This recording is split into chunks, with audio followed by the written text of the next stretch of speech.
Praise the Lord, Emmanuel Temple. This is Pastor Precious Collins, and I am here to do a recording of Genuine Faith. It's a book that I'm writing that's going to come out uh, probably in 2028 because I've got a lot of books to read between now and then. But I wanted to make an auto recording of the chapters, a snapshot, so that when I actually start putting pen to paper, I know exactly what the Lord wanted me to talk about. So the introduction in chapter 1 will be about the different jobs that I've had on the journey of obeying God. Luke chapter 6, verses 46. Well, I think 44 through 46 talk about why do you call me Lord, Lord, and do not the things that I tell you to do. One of the reasons we don't do what the Lord tells us to do is because it's not orthodox. It's not the journey that most people would say is real. But my journey has been very real because it has been a pursuit after God and obeying God and having faith. So I've had all kind of jobs, and two of the very practical lessons that I've learned are the ones that I'm going to share with you today.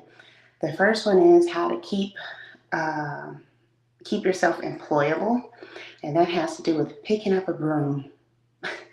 No matter where you work, whether you work for Triumph. I know I used to work for a company called Triumph, and what they did was um, create wings for airplanes, like $1 million wings for airplanes. That's all they did, the parts for them. And so my job, of course, I was an engineer, was um, I guess carrying the different parts from one part of the building to the other and checking the little parts to make sure there was no missed paint spots on there that could rust. But I didn't have the expertise to do the welding. I didn't have the expertise to actually create them. But you know how I stayed employable? I picked up a broom because there was always little shreds of metal on the floor, and that floor was clean. Somebody told me that. They said, hey, would you like to sweep?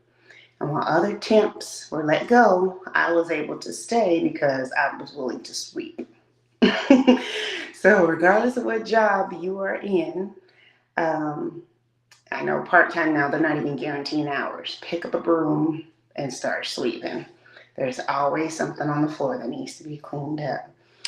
And so that was one of them. And then the other tip that I was given was when I was a server at Waffle House. And at Waffle House, I think the lady's name was Sharika. I don't even remember exactly, but she was one of the black female, I guess, district managers. And she taught me, take care of your feet.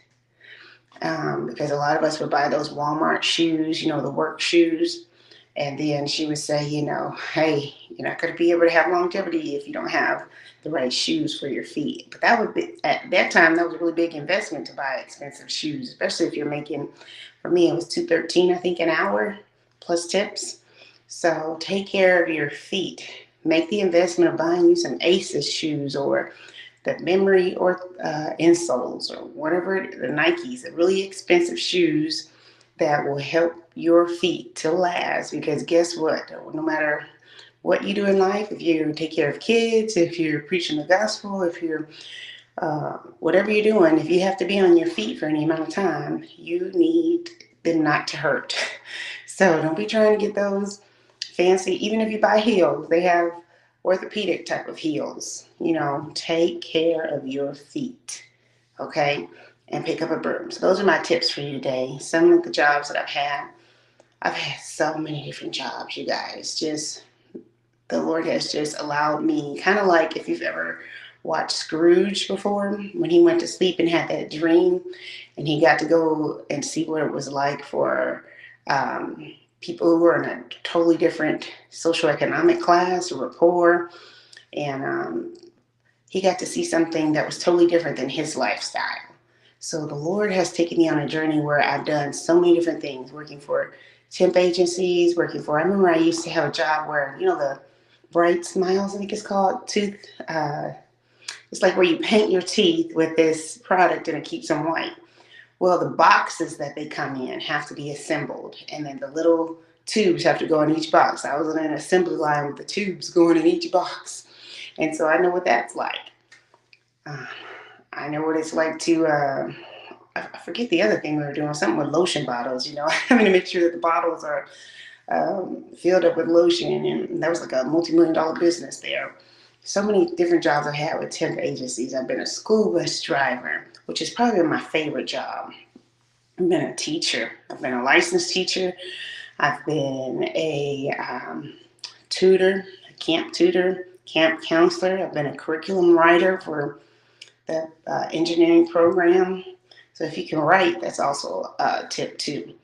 But I wrote the math lessons. I designed a boat competition. I wasn't an engineer, but I was a creative mind. So I designed a competition where they would use cardboard boxes to create boats within the Olympic-sized pool at TSU, and that was their engineering project. And they would have to have two people in it and make it to the other side of the pool without it collapsing in the water. So that was awesome. What other jobs have I had? I've had a lot of different jobs, y'all, but it's given me a glimpse into what it is in different people's state of life, so that I can write this book. The book is my purpose, y'all, to be able to talk to you guys about having faith. And so now I'm a retired teacher at 35, but the Lord is making me a homemaker, and I'm so excited about sharing my journey. There's so many other things I could share with you guys, but no matter where you find yourself, just know, pick up a broom. Make yourself valuable by picking up a broom. You may not know what other people do, but there's always something that needs to be cleaned up. And also take care of your feet. Make the investment of buying quality shoes. So that's the introduction in chapter 1. Learn the lessons from those around you, where you never know where your lessons are going to come from. That's what Micaiah and Japhne's godmother taught me. She said, you never know where your lessons are going to come from. They don't always come from the book. They don't always come from the professor, because I've got 3 degrees, y'all. But sometimes they come from the person who's walked a mile ahead of you, who's close enough to you to tell you, hey, if you want to make it to where I am, this is the practical step to get there. God bless.